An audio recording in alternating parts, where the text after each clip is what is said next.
Yo, yo, yo. Once again, it's on. See my beautiful dream catcher. That's Tamika. Yeah, I see T. Chris. That's Tamika right there. Exclusive. Got the beautiful colors. You know what I'm saying? My birthstone colors. Yeah.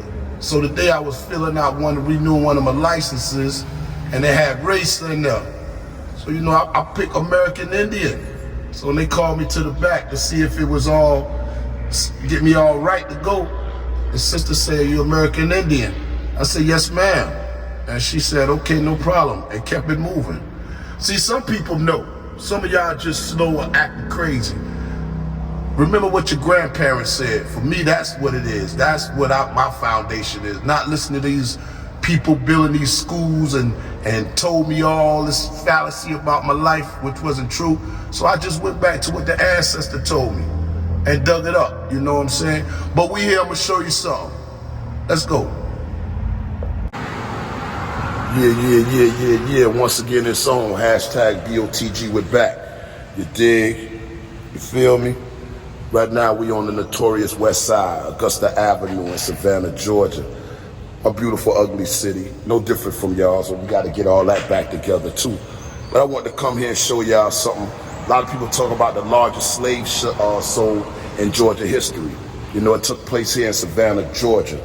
You know what I'm saying? Right on this West Side. You know, all this is Indian territory. You dig? But we're gonna read up on it. It's called the Weeping Time. That's what you will read about it. It'll say the Weeping Times. When you look it up, it happened right here, right?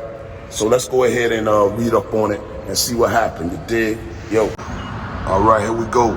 The largest slave sale in Georgia history. The Weeping Time is what it's called. You know what I'm saying? You will see that everywhere. Sorry for the cars. Y'all know we out here in the streets. You know what I'm saying? We in the neighborhood. You feel me? West Side. You feel me? So check it out. One of the largest sales of enslaved persons in the U.S. history took place on March 2nd through the 3rd, 1859, at the 10 Warwick Race Course, a half a mile southwest of here. It's right up the street. Actually, this plaque wasn't even here. They moved it from over there, and I'm gonna show you why they did that in another video. To satisfy his creditors, Pierce M. Butler. I got Butler in my lineage. My third-child grandmother on my mother's side is a Butler married into the Draytons coming out of Charleston, South Carolina. So if that's you, holler at your family. This is what genealogy tells us, this type of stuff. DNA does not tell you that. Yeah, one time for all traditions. Okay. Well, dozens gathered on Savannah's West Side today to remember a dramatic part of our local history that led to an international outcry over slavery. 160 years ago today, May 2nd, 1859, the largest single sale of slaves in U.S. history was held close to 2 miles from downtown Savannah. It's known as the Weeping Time, partially because it rained nonstop for the 2-day sale of more than 400 men, women, and children, all auctioned off to pay a plantation owner's debt. Carmen Butler came all the way from Philadelphia because she found out her ancestor was part of the sale of slaves from Butler plantations. It's deeper than I've ever had to go before. Learning her heritage was traced back here. The Butler plantation sale was advertised in newspapers across the South for weeks, drawing in buyers from as far away as Virginia and Louisiana, right here to Savannah. Organizers say it's important for us all to reflect on what happened right here. I think through events like this, through community events, we all understand that this is part of our shared story, part of our shared history. An article published in New York, London, and dozens of other cities sparked outrage and led to the continuing calls to end slavery. Today, Otis Brock Elementary sits on one of the most monumental spots in U.S. history. Butler sold 436 men, women, and children, right? From his Butler Island and Hampton plantations near Darien, Georgia. That's between Macon and Atlanta. They got the Darien outlet there now. Now, what's more important about Darien, Georgia? That's where your Scottish Highlanders were at, family.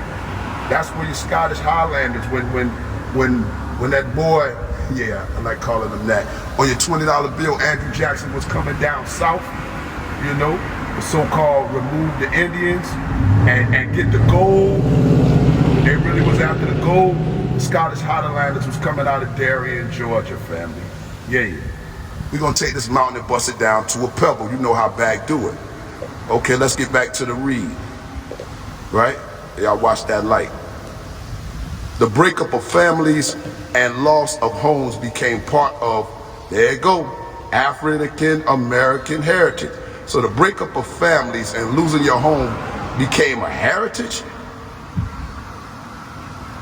Became the heritage, part of the African American heritage, remembered as the Weeping Times. The event was reported extensively in Northern press, and reaction to the cell deepened the nation's growing sectional divide in the years immediately preceding the Civil War. Because we know the Civil War, it was over in 1865, and I showed y'all my Civil War videos where they actually talked about the 40 Acres and a Mule Act. I brought you to the place, the exact place. Check out this video. And then before that, you know, you had to get the 40 Acres and a Mule, you had to deal with what we call Ebenezer Creek. All that's in the video.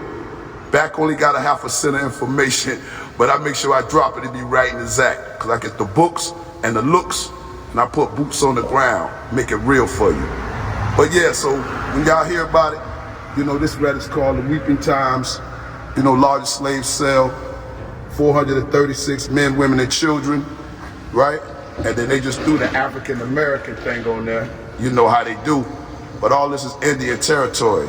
This is Creek. This is Yamasee. This is Yamacraw. This is Seminole. All that. When we get into the Gullah War, 100-Year Wars, you know, Seminole War, all the same war that's coming out of Power 5. I'm gonna bring you to more places, but I just wanted to make it real for you. You dig? Yeah. Shout out to the ancestors. Hashtag BOTG we're back. Yeah. Now the question becomes, are these people straight from Africa, or are they indigenous to the Americas?